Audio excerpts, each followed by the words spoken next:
Hello and welcome to our channel. I'm Cameron. And I'm Tia, and we are so excited to have you here. Today we are talking about one of our favorite tools, Aftershoot, that has revolutionized the editing and culling game for us. Today we are talking about culling and we cannot wait to dive right in. So let's go ahead and let's get it.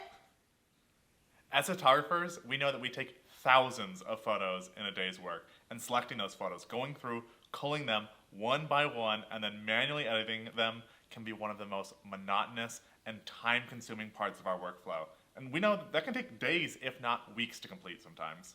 And with Aftershoot by our side, photographers, us, and everyone else gets their time back to do what really matters, whether that's spending time with others, building their portfolio, or engaging with clients. It's so important to get that time back to do the things that you want to do with it. So here's why we're using it. We love to prioritize fast turnaround times, and our clients have come to expect that from us. But at the same time, we love to have fun during the busy season. We want to play kickball, we want to hang out with friends, and we want to host parties every chance we get. And Aftershoot allows us to do that. Being able to knock out culling with Aftershoot allows us to free up so much time. And so then when we're trying to deliver galleries in a 2-week turnaround time, which has always been our standard, now that just allows us more white space. It's not necessarily for us personally having us go a faster turnaround for our clients because we already had this speeding turnaround. Instead, it's just allowing us some white space, a little extra room in there that we would have spent endless hours culling to now watch Survivor with friends, to now go play kickball. So it just gives us the perfect amount of white space. Just by using Aftershoot's culling, the average photographer saves 81 hours of work per year. Whew, that is insane. It's crazy. We know that exploring AI tools is hard, but when you pair the culling by Aftershoot with their all-star support team, you know it's going to be a breeze. Okay, can we shock you with some numbers? So in 2022, last year, more than 525,000 images were culled. More than 150,000 images were selected. And that means that more than 900,000 hours were saved by photographers with Aftershoot. Okay, so here's what Aftershoot can do for your culling. First, duplicate detection. Aftershoot will assess your images to group similar looking images together, all while keeping into account different styles of shooting. Then, best image selection. So it can look at a group of images and it can take into account emotion, context, the photographer's personal style, composition, sharpness, and it can select the best image out of that. This is all thanks to its proprietary and patent-pending algorithm that is able to detect this. It's so insane. It's kind of creepy. On top of that, Aftershoot has sensitivity sliders, so you can fine-tune how many or how few images Aftershoot delivers for you to review. Next, it can use context aware. Now, this is something that I never thought AI would be able to do, but it's going to select the best image from each grouping. So you never miss a moment. Intentional blur or unintentional blur or like anything like that, they're going to select one of each set and they're going to warn you if they can't find the best one out of that set so that you know that that grouping is missing. AKA like family formals, it's going to select one of each different grouping of family formals. Insane. And once it's done, Aftershoot can directly export into Lightroom. And on top of all of that, Aftershoot is completely offline. There's no internet connection or cloud connection required. Aftershoot uses your machine's compute power for enhanced safety, security, and convenience. So now we're going to jump into Cam's computer so that we can see this all in action. Let's do this, baby. Let's do it. All right, so let's get started. Very first thing we're going to do is we're going to come in here, go to culling, and we're going to find our folder. Got it ready here. Going to edit Megan's photos, cull through these. All right, start culling. And so now, here is your very first choice. You can have the AI do everything for you, or you can go in and you can actually have the AI pick out the faces, pick out the duplicates, do some grouping for you, but not actually flag a single thing. You go through and you do all the flagging. In this case, we're going to have the AI flag for us. We're going to see what it can do. Let's get it. All right, first things first, what type of shoot? I usually classify these high school seniors as portrait and headshots. I think that makes more sense. I'm thinking school portraits is probably more in school. Yeah. Type things, whereas we're out in nature doing cool things. Next option, completely automated, or you can go in and tweak some things. For this case, I want to go through and just see what Aftershoot does all by itself. So I only have really a couple options here. I can select few images, the standard number of images, or a bit extra images. I know based on our shooting style, few is probably going to make the most sense. So wait, if we were to do customized AI cull, what would that look like right now? Like, what are potentially some of the options that we could do? Yeah. So if we go into this, we've got a few extra options. So the very first thing, we can choose to turn on and off these different groupings. Cool. Highlight photos is going to pick what it thinks are the best of the best, things that are going to look great on social media.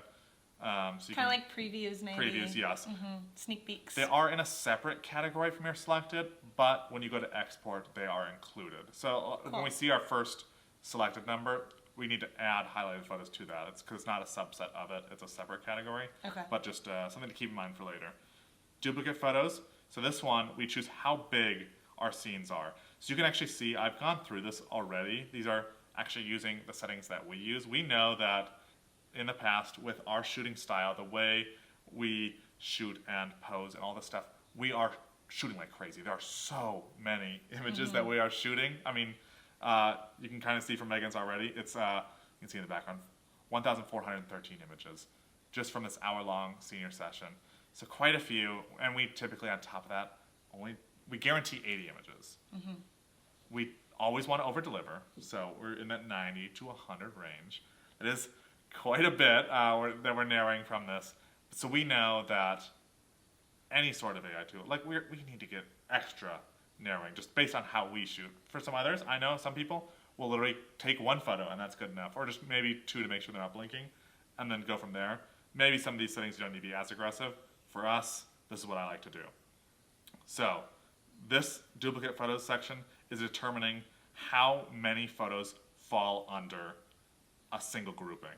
So by going to a larger group, we're saying, look at these 20 images as one grouping, versus these smaller groups might only be looking at 3 images as a single grouping.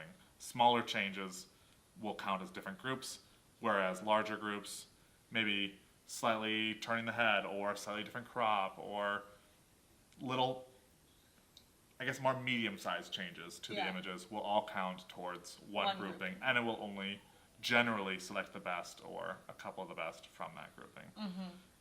Next, customization, blurry photos. I think especially for more, in this, I guess, AI sense, straightforward sessions like high school senior photos, we want to be extra strict here. We are literally, especially if we're only doing one out of every 14 images are going to be delivered, we want the best of the best to be delivered. Like, we don't need to have an okay photo that has okay focus on it. That's not going to serve us or the client well. So I'm going to be extra strict here. That's it. I think for this one, though, let's just see what Aftershoot on its own is going to do. So click Start Culling. It's going to start going, and we'll see what it comes up with. See you soon.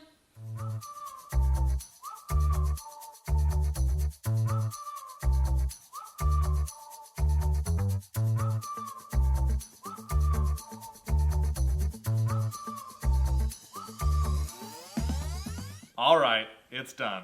It culled in 14 minutes and 12 seconds. Wow. Let's see. That's literally time for like a snack. Let's see the results. Yeah. You know, like go to the kitchen, make a snack, eat a snack, for sure. and that's done. Absolutely. So one thing to note, we tend to overshoot.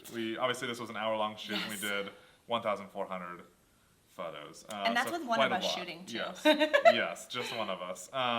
So first thing I'm noticing, 498 selected, 32 highlights. So that's a total of 530 photos Aftershoot thinks are good enough to edit and deliver. First impression, that's pretty high.